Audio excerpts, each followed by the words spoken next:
All right, so today we're going to talk about the dynamics of circular motion.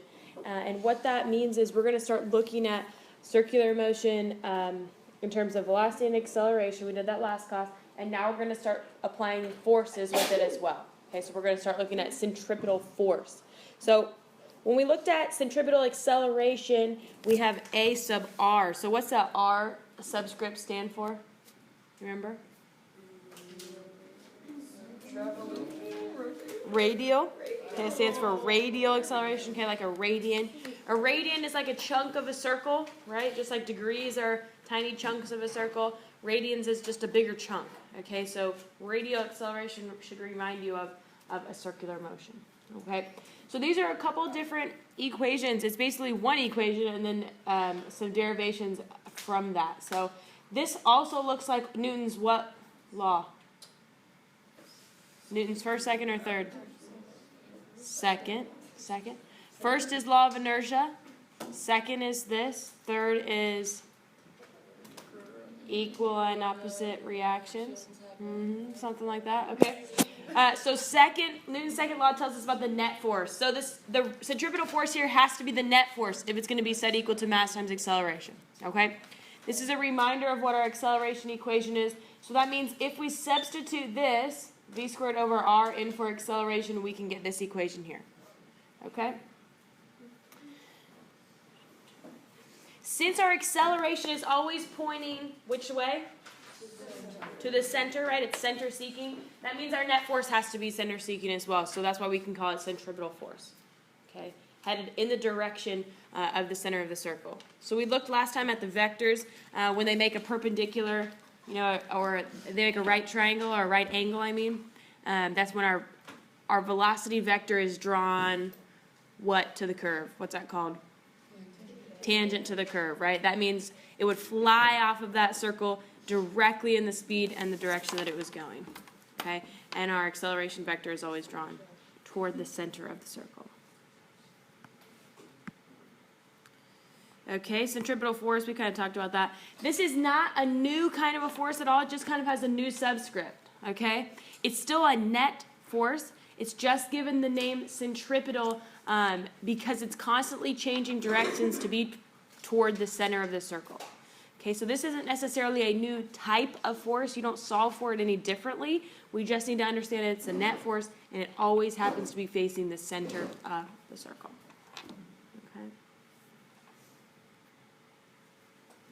Go ahead and open up your textbook, and you're going to look at the diagram on 5.4, or the diagram 5-4.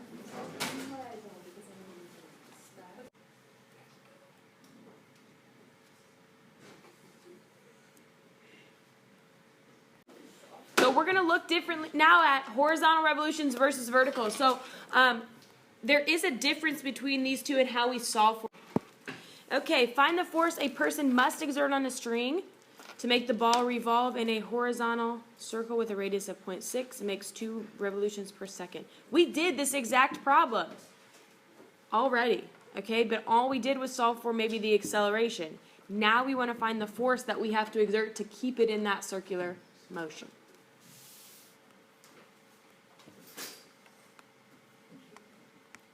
Okay, so let's start looking here. Our mass always needs to be in what units?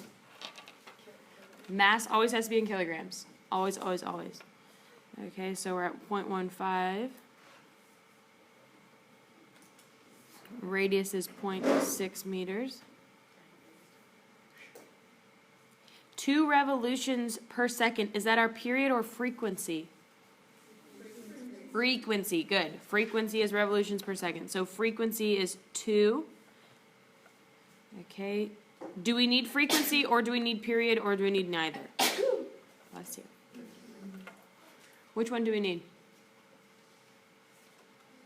Frequency, period, or neither? Period. We need the period. Okay, and why do we need that period? Okay, here's the equation that we're going to use.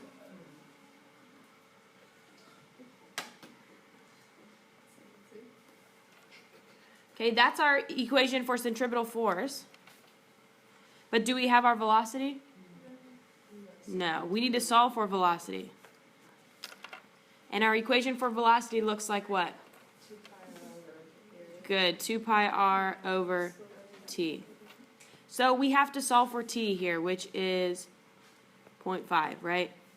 T is equal to 1 over f, which is equal to 1 over 2, which is 0.5. Okay, so we get our velocity equal to 2 pi 0.6 over 0.5.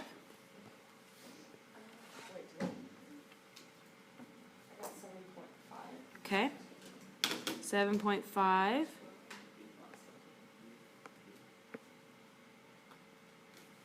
We agree with that? I think that sounds familiar. Okay, 7.5. So now it's going to get plugged in right up here. So our mass is 0.15 times 7.5 squared over 0.6. Okay, then we're just plugging in and solving out. And we should come out with something about 14.2.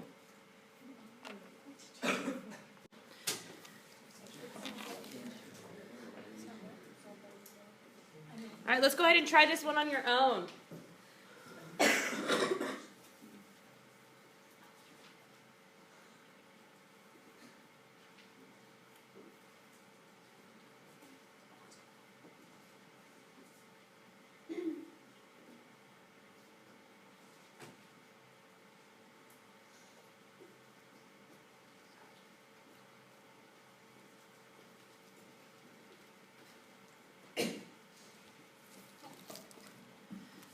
So this time it asks us for tension. Okay, if we draw our free body diagram, here's our object going in a circle. Okay, it's not a very good circle, but okay, and here's our object. Tension is the only force that's acting on that object horizontally, right? We've got gravity that's going this way, okay, and technically from here. We've got gravity, but we're not really concerned with that vertical. We're not concerned with gravity because we know it's going purely horizontal. So tension is the only force, which means that's your net force, which means it's your centripetal force. Do we see the connection between those? Okay, it's the only force that's acting. So you're still doing a centripetal force equals mass times AR, or V squared over R, however you want to say it. Okay. Yeah, Keaton, what'd you have? 19.72 newtons. I agree. Very good. Did everyone get that to come out?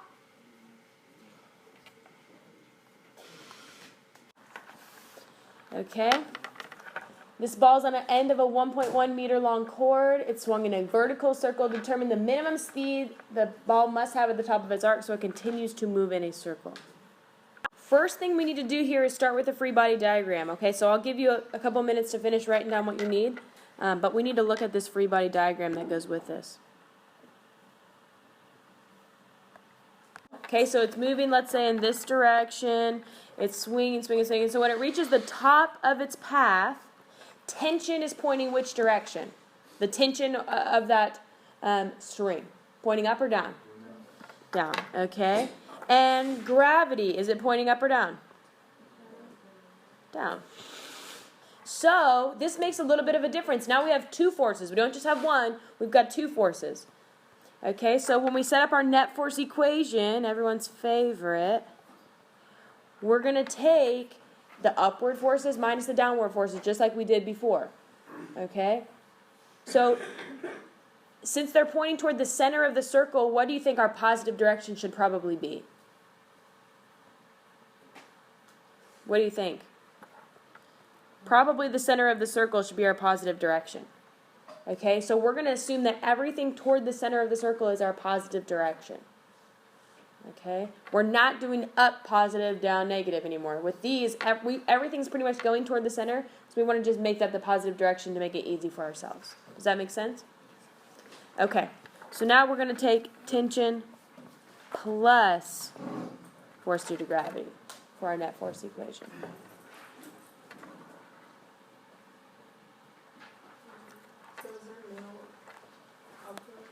Nope, nothing that's pulling that ball outward at all. Okay.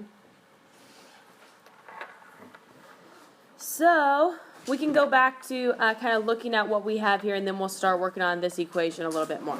Okay? We know our mass is 0.15. We know our radius is 1.1. Our minimum speed, so what are we solving for here? Velocity, good. Okay.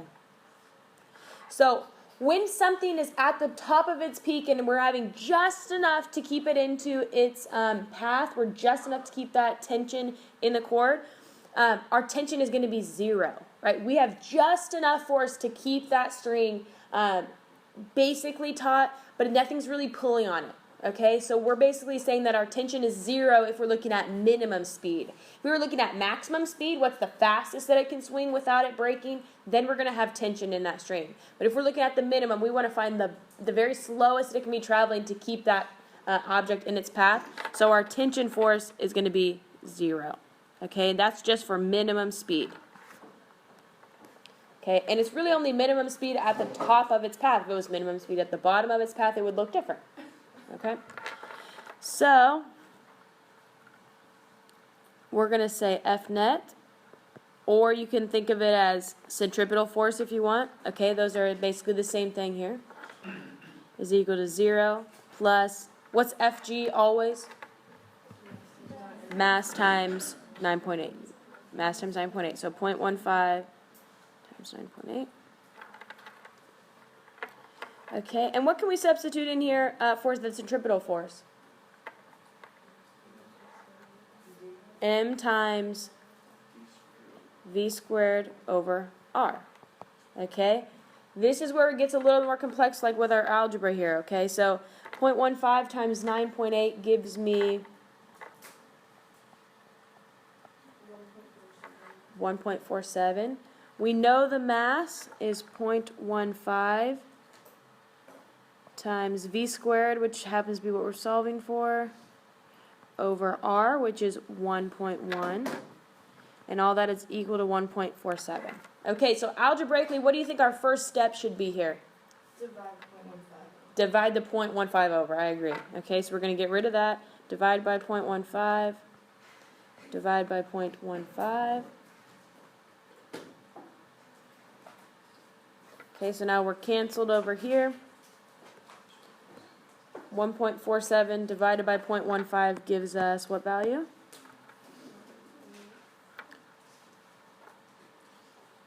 Should be pretty large, or larger than our... What did we get? 1.47 divided by 0.15, what is it? 9.8. Okay, 9.8 equals V squared over 1.1. From there, what do we do? Multiply by 1.1. And then we take the square root of that answer. So that gives us 10.78. When we square root that, we get a velocity of about 3.3 meters per second. Question says, calculate the tension in the cord at the bottom of the arc, assuming the ball is moving at twice the speed of part A, which is what we just did, twice the speed at the top of the arc. So let me point out something. That's not like a rule. It's not that it always moves twice as fast at the bottom. We're just using that as an example. Okay, so that's not something that you should try to remember. Okay, that's just the example. Okay, all right.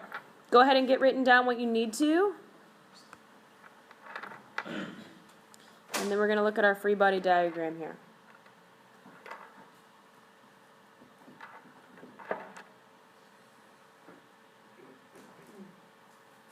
Okay, the object is at the bottom of its path this time. Okay, this is our circular path right here, right? Do we see that it's moving this way? It's moving, okay. Does that make sense? Okay. So we've got the same stipulations here. The mass is still 0.15. The radius is still 1.1. Our velocity this time is going to be what value? If we know it's twice of what we just solved for. It's going to be 6.6. Okay? And we're solving for what? The tension force. So now the tension force isn't 0. We're going to calculate the tension force. So on our free body diagram, tension is pointing what direction? if we're at the bottom of our arc this time, it's pointing up, right, toward the center of the circle, because I'm holding it from the center. Okay, so as I swing my object through, and it's at the bottom of the circle, okay, so this is what we're looking at here. Tension is pointing up toward the center, which is our positive direction. Where's gravity pointing? Down. So this time they're not going in the same direction. They're working against each other this time. Okay, so the force due to gravity is going downward. So now when we set up our net force equation, okay, or our centripetal force, you can say it that way too, okay, because that's realistically what it is. We're going to say tension minus gravity. Okay, because tension is going toward the center of the circle, which we already said was the positive direction. Gravity is going away from the center of the circle. Okay, so you have to readjust your coordinate system a little bit with these circular motion problems. All right, we're solving for the tension force. Let's go ahead and do our substitutions. So we're going to say mv squared over r equals tension minus mg.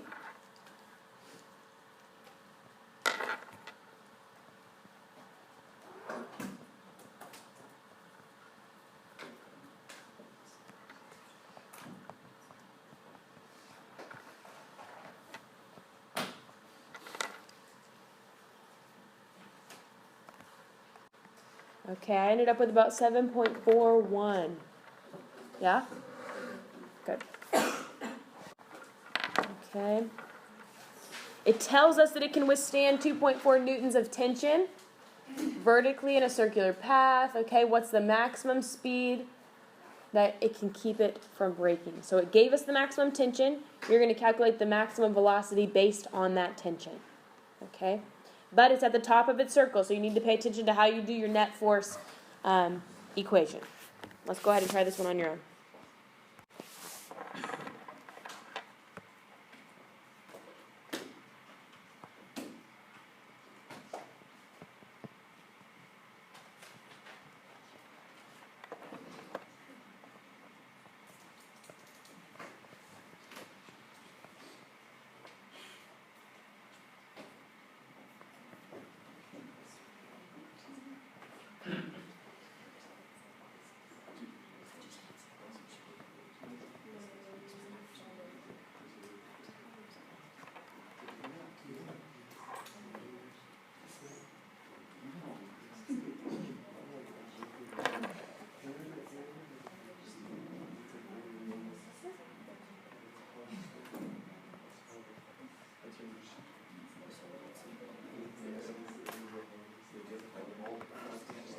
Okay, what does it mean?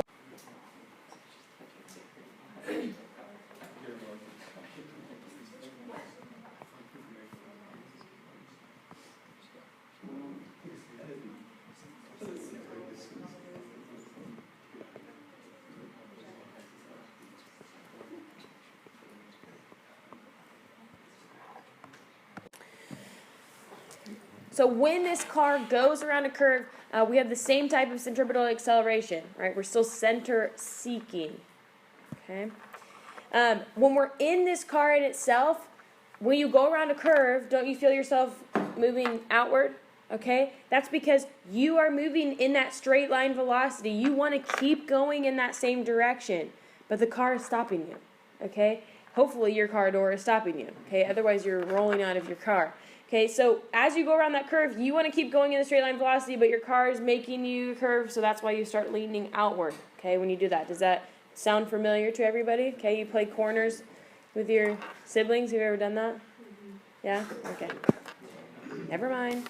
Okay, so same type of thing. You're trying to move in a straight line. Your car, your seat, your door, whatever it is keeping you in that circular path. Okay, and what's keeping your car itself on that circular path? Okay? What keeps the car from skidding off the road? What keeps the car from going in that straight line velocity? Not just the steering wheel, okay? What force kind of keeps that car on its circular path from skidding? Friction. Good. So now we're going to start applying friction into these equations as well. Okay? Friction between the tires and a paved road. Friction between the tires and whatever type of road you're driving on. Okay? So when we start dealing with cars and moving on roads, when do we see a decrease in friction? When it's icy, right? Or when it rains, or when we've got snow on it, right? When we reduce the frictional force between that, what do we need to do when you go around a curve? Slow down. Okay, how many of you are not good drivers? Anyone of you like that? Around the curve, and we're like, okay? So when it gets icy, now you have a physics reason behind it to slow down, okay? Your frictional force is being reduced. So we have this opportunity for the car to leave that circular path, okay? When friction is reduced, it might leave that circular path, which puts you in danger, okay? All right, let's go ahead and write down what you need to here. We're going to work on this one. So we're looking at a car that's going to travel around a curve at constant speed. So it's going to go the same speed both times. One of them when the pavement is dry, and one of them when the pavement is icy. Okay, so we have two different sources of basically friction here, two different levels of friction. And this coefficient should be of kinetic friction. I'm not sure why it says, I don't know why I left it at static, but this should be the coefficient of kinetic friction. Not that it changes how you solve the problem, but for consistency's sake. Okay. So go ahead and get written down what you need to, and we're going to look at what this free body diagram should look like. Okay, so if I draw my free body diagram, let's say he's going around a curve that looks something like this. Okay, and here's my car. And my frictional force would be pulling that car or keeping it on the road so it's going toward the center of the circle. Does that make sense? Right? My car wants to continue traveling this way, but that frictional force is keeping it kind of on that curve, on that path, so it's toward the center of the circle. I know it's a little bit skewed here in our axes or our dimensions, but we've got a gravitational force and normal force as well. Okay, I know that's hard to see because technically this is a bird's eye view, so they would be coming out the other way. But okay, we've got a normal force and a gravitational force because that car is on the road. All right, and this is our frictional force. So we know our mass is 1,000. We know our velocity is 14. We know our radius is 50 meters. Are all those units in the correct version? Yes, they are. Good. Kilograms, meters per second, meters. We're good to go. So it says, will the car make the curve if the pavement is dry? And it gives us the coefficient. And will it make it if it's icy? So what we want to do here is we're going to solve for the frictional force of each, and then we're going to compare that to the centripetal force. And we're going to see if it's enough to keep it on the road or not. Okay? We're going to see if the frictional force is greater than the centripetal force, then we're good to go. If the frictional force is less than the centripetal force, that means we're not. Okay, so we're going to compare those two. So let's solve first for the centripetal force. Okay, that's equal to mv squared over r.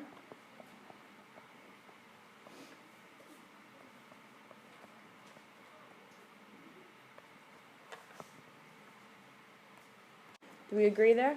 3,920? Okay, for our centripetal force. So that's the amount of force, basically, that's needed to keep that car in its circular path. Does that make sense? That's what's needed. So now we need to solve for our frictional force. So what's the equation that goes into the frictional force? Good. Coefficient times the normal force. What do we know about the normal force in this situation? Good. It's equal to the gravitational force. Those are our only two vertical forces. So if it's equal to our gravitational force, we'll take mass times 9.8.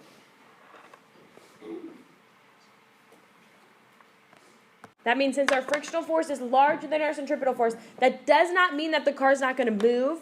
It just means that it's going to be enough to stay on its circular path. So that does not mean that it's going to bring the car to a stop. It doesn't mean anything like that. It just means that it's enough to keep it on that circular path. It's not going to slide out. Okay, it's not going to slide off of that path. That make sense? Okay, so now to compare when it's icy, what's the only thing that we need to change? The coefficient, yeah. In that frictional force, the only thing we need to change is the coefficient. So we would take frictional force equals 0.25 times 9,800 and we see what our frictional force comes out to there.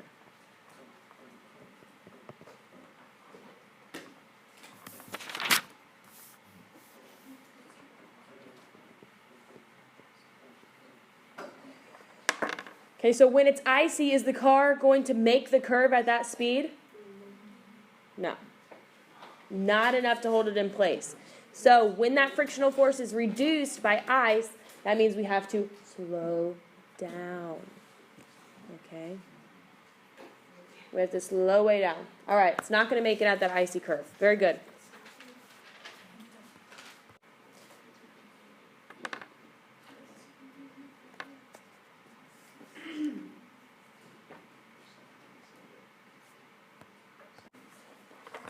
Okay, so mass is 1, 2.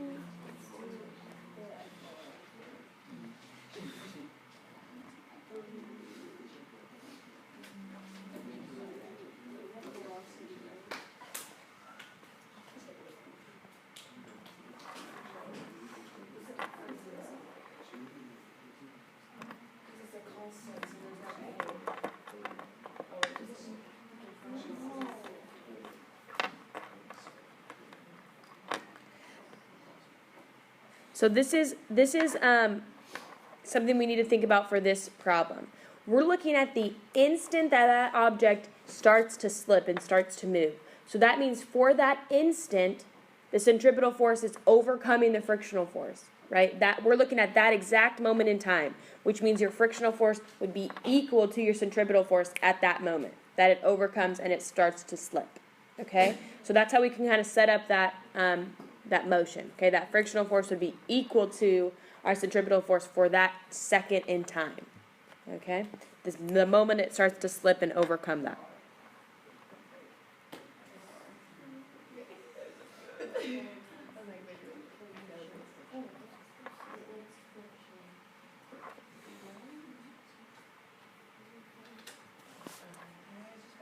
Okay, so I've got all my variables here. If you're working it on your own, that's fine, that's great. I'm going to keep working it up here. When I set it up, I'll set up my centripetal force equal to my frictional force because for that moment in time, they are equal. I'd say m times v squared over r equals coefficient times the normal force. So my mass is 0.12. I don't know my velocity yet, so I'll go ahead and solve for that.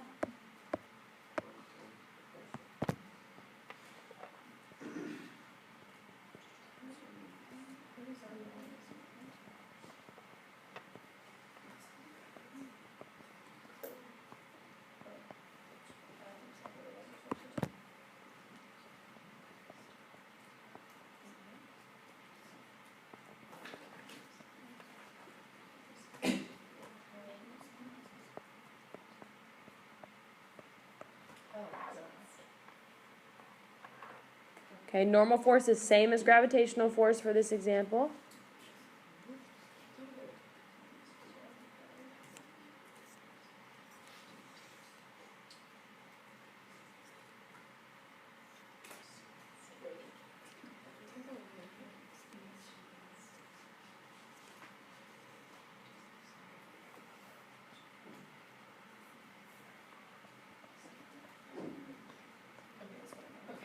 Is that too big? Oh wait, no,